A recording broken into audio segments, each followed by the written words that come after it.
En collaboration avec CKVL, les postes de la radio française du Québec présentent l'histoire de Dieu.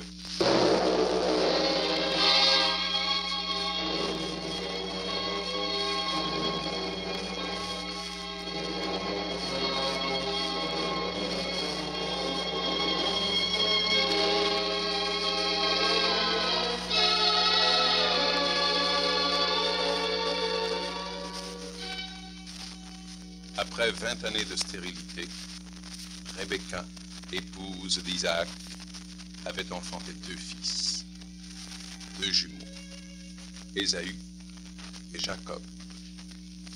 Ce dernier était venu au monde tenant le talon de son frère, Ésaü, qui était l'aîné.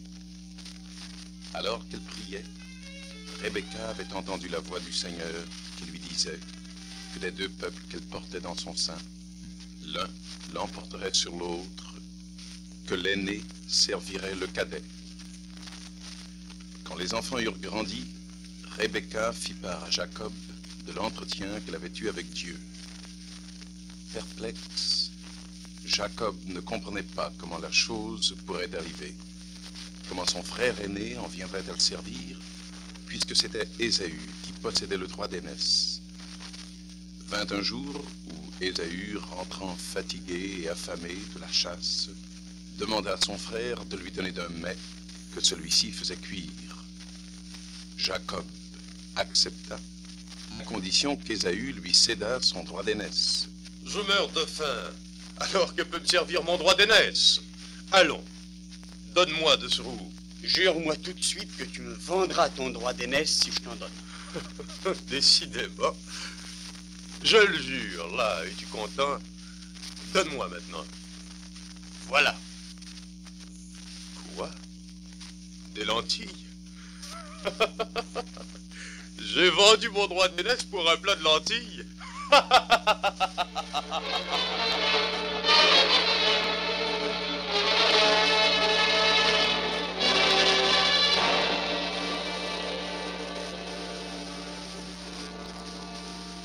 Ésaü mangea et but, puis il se leva et partit. Quand il fut assez loin, Jacob sortit à son tour de la tente et se dirigea rapidement vers celle de sa mère, Rebecca. Mère. Oui, Jacob. Qu'y a-t-il donc? Tu as couru? Oui, mère. J'avais hâte de vous dire ce qui vient de m'arriver. Qu'est-ce qui t'est arrivé? Je viens d'acquérir le droit d'aînesse d'Ésaü. Je ne comprends pas très bien. Que veux-tu dire? Ésaü m'a vendu son droit d'aînesse. Mais tu veux rire? Non, mère. C'est bien tel que je vous le dis. Explique-moi comment la chose est arrivée. Voilà. J'étais à faire cuire un potage de lentilles.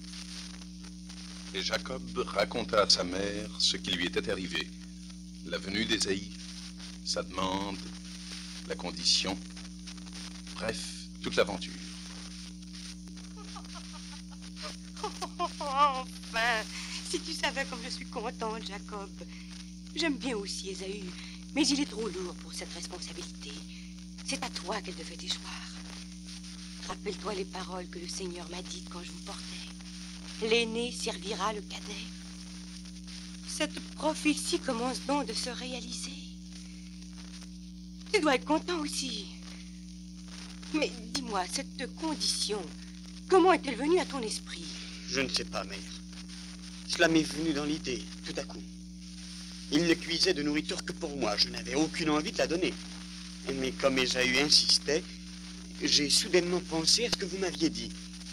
Et j'ai pensé au droit d'aînesse. Il n'a pas fait plus de difficultés. Il a d'abord pensé que je voulais rire, puis il a fini par consentir. Tu es content, Jacob? Je ne sais pas. Comment tu ne sais pas? Je me demande si ce que j'ai fait est bien. En somme, j'ai abusé de la situation pour lui arracher son droit d'aînesse. Et dans mon cœur... Allons, n'y pense plus. L'important est que ce droit soit entre tes mains. Peut-être. Mais si je lui avais demandé ouvertement de me le céder, qui sait s'il ne l'aurait pas fait? Et c'eût été plus honnête. Mets tes scrupules de côté, Jacob. Et n'en souffle mot à personne. Tous doivent ignorer ce fait.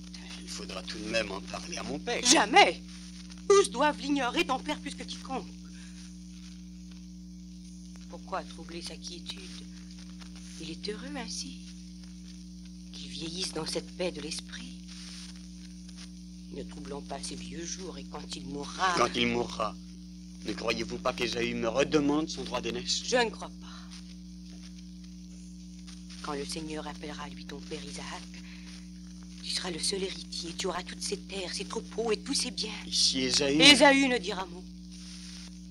Il sera heureux que les choses aient tourné ainsi. Rien ne le retiendra captif puisqu'il n'aura aucun devoir à remplir. Du moment qu'il pourra errer selon ses goûts, Ésaü sera heureux. Aussi heureux que ton oncle Ismaël l'a été quand il a quitté la maison de son père Abraham.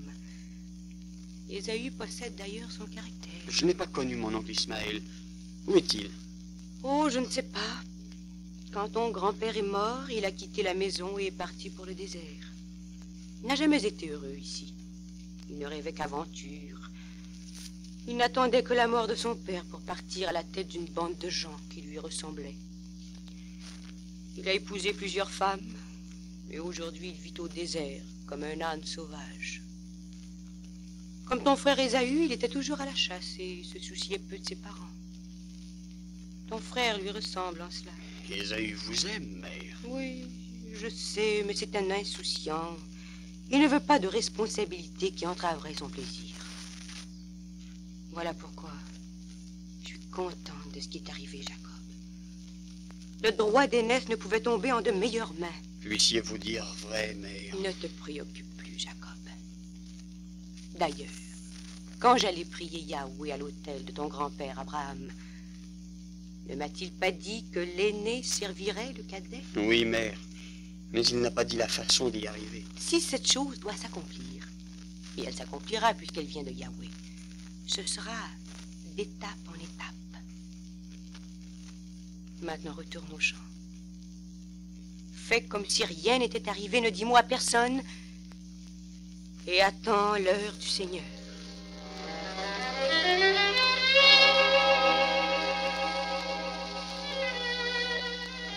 Plus tard, une famine survint dans la contrée. Isaac et sa maison se rendirent à Gérard, dans le pays des Philistins.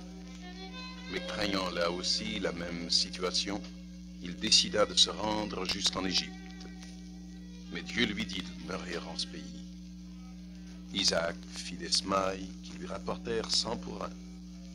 Devenu puissant, il fut jalousé par les Philistins qui remplirent de terre tous ses puits. Il en creusa d'autres et vécut quelque temps dans la vallée de Gérard. Il partit de là et remonta à Bersabée. C'est là qu'il reçut la visite du roi des Philistins, Abimelech, et de ses aides de camp. Le roi proposa à Isaac une alliance par laquelle les deux groupes s'engageaient à garder la paix. Car on craignait Isaac, qui était devenu puissant, et on s'était aperçu qu'il était béni dans toutes ses entreprises. On échangea les serments d'usage.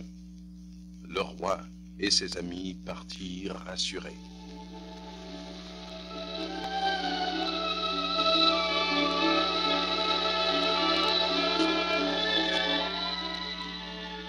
Ces choses n'avaient rien changé du cours de l'existence dans la maison d'Isaac. La vie champêtre continuait d'être florissante. Isaac, qui avançait en âge, laissait Ésaü et Jacob faire le travail. Mais le plus souvent, Ésaü était parti et c'est sur Jacob que retombait toute la responsabilité. Au cours de ses randonnées, Ésaü avait poussé jusqu'au pays des Hittites où, disait-il, la chasse est meilleure. Un jour qu'il en revenait, il alla voir son père Isaac. Ah, bonjour, père. C'est toi, Ésaü? Oui, père. D'où viens-tu? Nous t'avons cherché tout le jour. De la chasse, père. Et qu'en rapportes-tu? De gibier. Aucun. Que voudrais-tu rapporter d'autre de la chasse que du gibier? Une femme, père. Une femme, dis-tu? Oui, père. Et même deux. Voilà comme je t'aime, Ésaü. Toujours la gaieté. Je ne ris pas, père. Je suis sérieux.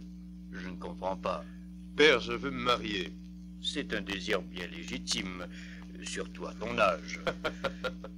40 ans, père. 40 ans. L'âge que j'avais quand j'ai épousé ta mère, Rebecca. Vous n'y voyez alors aucune objection? Non, Esaü, d'autant plus que je sais que tu ne prendrais pas une femme quelconque. Ah non, père. Très belle, même... La beauté n'est qu'un charme de façade, Esaü. Si elle s'étend jusqu'au cœur, alors ton choix est bon. Et celle que tu aimes, est-elle de notre maison? Non, père. D'un pays étranger au nôtre. Ah, tu n'as pas voyagé, que je sache. Où l'as-tu rencontrée? À la chasse? À la chasse. Oui, père. C'est-à-dire... D'où est-elle? Du pays des Hittites. Tu n'es pas sérieux, n'est-ce pas, Esaü? Si, père. Il n'y en a pas qu'une, mais deux. Deux? Tu veux dire que tu vas épouser deux femmes? Pourquoi pas? La chose se fait, n'est-ce pas? Elle se fait, mais chez les infidèles seulement. Esaü, tu veux rire, dis. Non, père. Esaü, depuis que tu es petit, tu as été mon enfant préféré. J'ai mis dans ton cœur des principes d'amour, pas celui que tu professes maintenant, mais l'amour de Yahweh. Je t'ai toujours donné le meilleur de moi-même. Et aujourd'hui, tu me trahis. Est-ce vous trahir que de vouloir prendre femme? Non, Esaü, mais ce que tu veux faire n'est pas digne de toi, de notre maison et de notre foi. Tu n'ignores pas que les filles des Hittites sont mauvaises. Qui te dit que ce n'est pas seulement pour te détourner de la vraie foi qu'elles veulent t'épouser? Je les aime, père. Et moi, tu ne m'aimes donc pas? Pourquoi me fais-tu ceci? Ai-je mérité cette peine? Tu me feras pas ça, n'est-ce pas? Oui, père. Tu n'aimes pas tes parents, Esaü? Si, je vous aime. Mais je veux... Enfin, je veux les marier. Père, nous accepterez-vous dans votre maison? Ou devrais-je partir d'ici? Non. Non, ne pars pas. Reste avec nous. Il ne serait pas juste que l'enfant que j'ai choyé toute ma vie parte au moment où mes jours vont se terminer. Ta mère, Rebecca, est-elle au courant? Non. Je tenais à vous le dire d'abord. Que dira-t-elle quand elle apprendra que tu amènes deux ennemis dans la maison?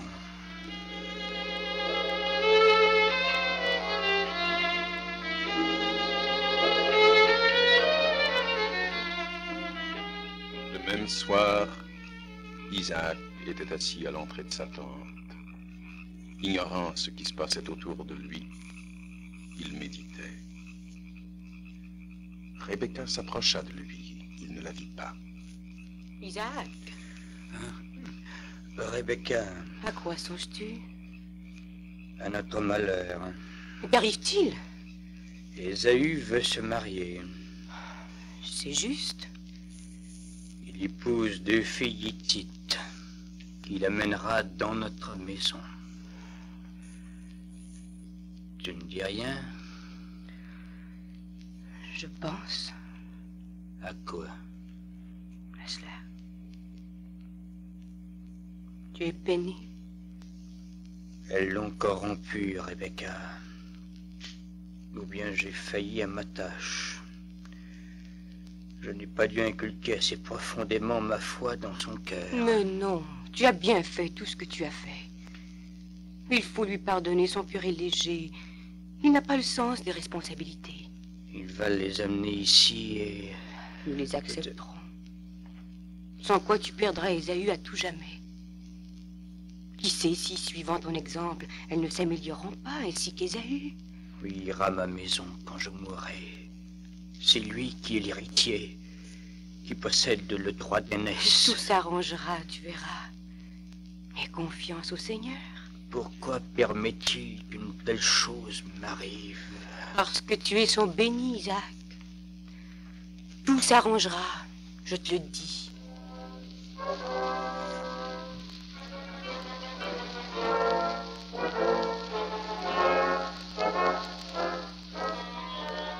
Ésaü fit comme il avait dit.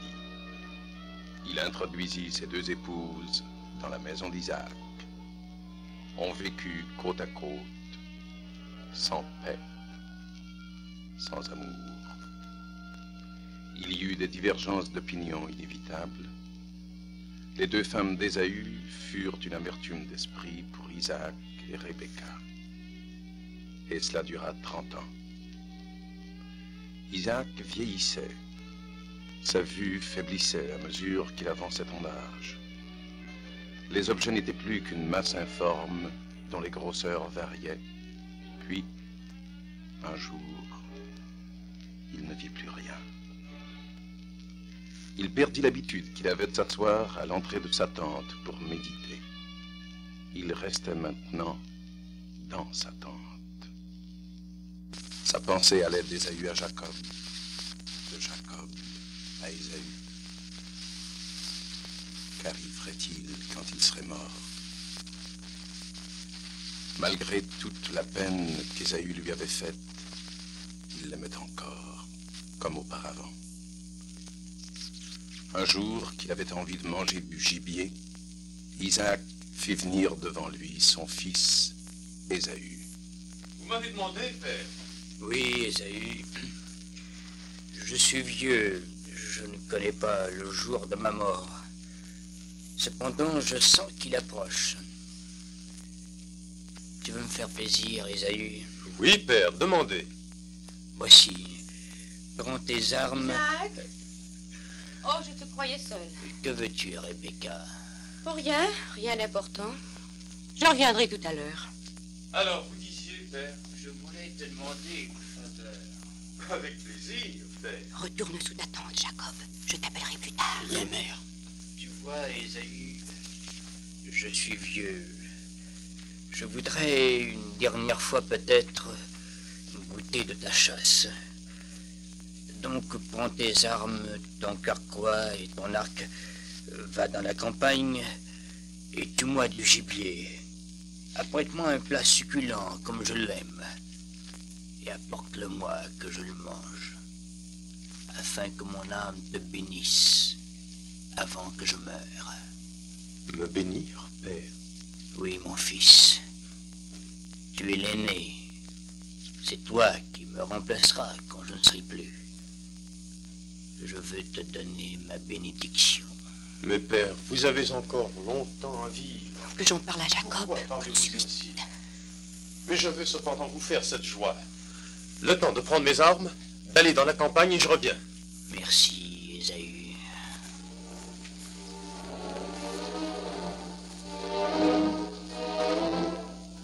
Rebecca, qui s'était cachée derrière la tente, avait couru raconter à Jacob ce qu'elle avait entendu. Donc, Jacob, il n'y a pas de temps à perdre. Voici ce que tu vas faire. Mais mère, si je possède le droit d'aînesse, quel danger craignez-vous? Mais tu connais comme moi l'importance de la bénédiction. Outre le droit d'aînesse, c'est la chose la plus précieuse que ton père puisse léguer. Elle signifie la sainteté et le pouvoir pour l'un de vous deux. Tu as pris le droit d'aînesse, tu vas maintenant recevoir la bénédiction. Mais mère, la chose est impossible. C'est à Ésaü. Écoute-moi bien, Jacob, et fais ce que je te dis. Va au troupeau me chercher 2 beaux chevreaux. J'en ferai pour ton père un plat succulent comme il l'aime. Croyez-vous que père ne verra pas la différence? Car enfin, du chevreau... Ne t'inquiète pas, il n'y verra pas la différence.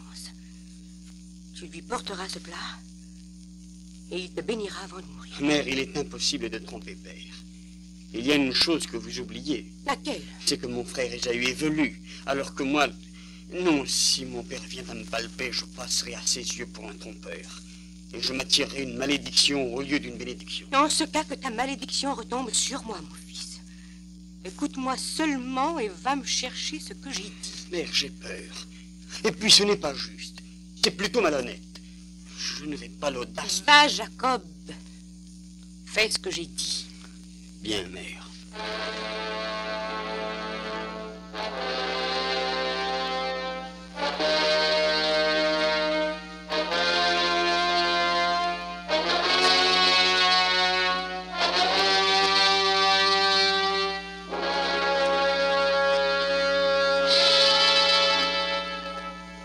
Jacob partit. Il alla au champ, prit 2 chevreaux qu'il donna à sa mère. Au moyen d'herbes et d'épices, elle confectionna une imitation de ragoût de gibier. Vois, Jacob, même ton père n'y verra pas de différence. Si père me touche, mère, il me reconnaîtra. J'ai aussi prévu cela. Rebecca prit les plus beaux vêtements d'Ésaü, vêtements imprégnés de l'odeur de chasse et de sang séché. Elle en revêtit Jacob. Puis, prenant les peaux des chevreaux qu'elle venait de dépecer, elle les découpa en fines bandelettes. Elle en entoura soigneusement le cou de Jacob, puis les poignets, et les mains, et les doigts. Voilà. Qu'Isaac reconnaisse maintenant son fils sous tout ce pelage. Tu es prêt, Jacob? Oui, mère. Alors sois hardi. Imite la voix de ton frère Ésaü. Prends ce plat. Et maintenant, Jacob, va vers ton père.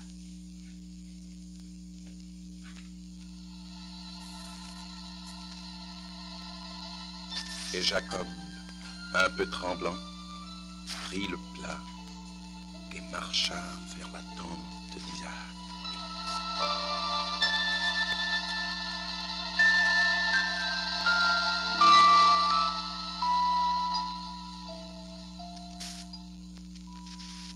Mesdames et messieurs, monsieur l'abbé Jean-Paul Bourret, directeur des cours de Bible à Montréal. Plusieurs fidèles auditeurs de l'histoire de Dieu sont déjà intrigués par cette page de la Bible où l'on voit Jacob supplanter son frère aîné, Ésaü. Comment se fait-il, monsieur l'abbé, m'écrivait l'un d'entre eux, que le bon Dieu ait voulu que l'aîné soit assujetti au cadet? N'y a-t-il pas là une certaine injustice? Et pourtant Dieu est souverainement juste. Voici la réponse que le bon Dieu lui-même nous donne dans la Bible par la bouche de saint Paul. C'est dans l'Épître aux Romains, au chapitre 9e, verset 11e. Avant même que Jacob et Ésaü fussent nés, encore dans le sein de leur mère, avant qu'ils eussent fait ni bien ni mal, écrit saint Paul, pour que fût confirmée la liberté du choix de Dieu, qui dépend non des œuvres, mais de celui qui appelle, il fut dit à Rebecca, l'aîné sera assujetti à son cadet. Qu'allons-nous dire, poursuit saint Paul? Y aurait-il de l'injustice en Dieu?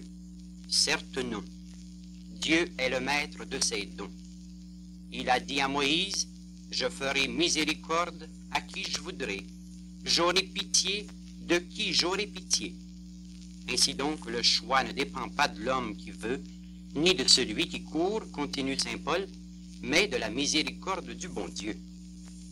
L'homme dans son orgueil serait-il mécontent de cette façon d'agir de Dieu? Voici ce que saint Paul ajoute, poussé par l'Esprit Saint. Qui donc es-tu, toi, homme, pour contester avec ton Dieu? Le vase d'argile va-t-il dire à celui qui l'a modelé, pourquoi m'as-tu fait ainsi? Le potier n'est-il pas maître de son argile? Ainsi en va-t-il de Dieu, mes chers amis, et devant ce qui pourrait nous surprendre, reconnaissons notre faiblesse et adorons ses desseins insondables. Dieu veut que Jacob soit le dépositaire des promesses, il en sera ainsi. Mais Dieu veut-il la ruse qu'emploient Rebecca et Jacob pour arriver à cette fin? Évidemment, non. S'ils avaient eu vraiment confiance en Dieu, ils lui auraient laissé le soin de tout disposer, et Dieu serait arrivé à ses fins sans passer par la ruse ou le mensonge. Mes chers amis, pour d'autres explications, demandez-nous le cours de Bible en vous adressant à l'archevêché de Montréal.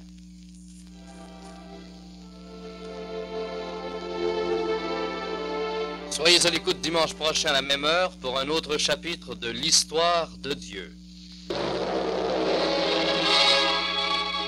L'histoire de Dieu est une production Paul Langlais, texte et réalisation Jean Montet.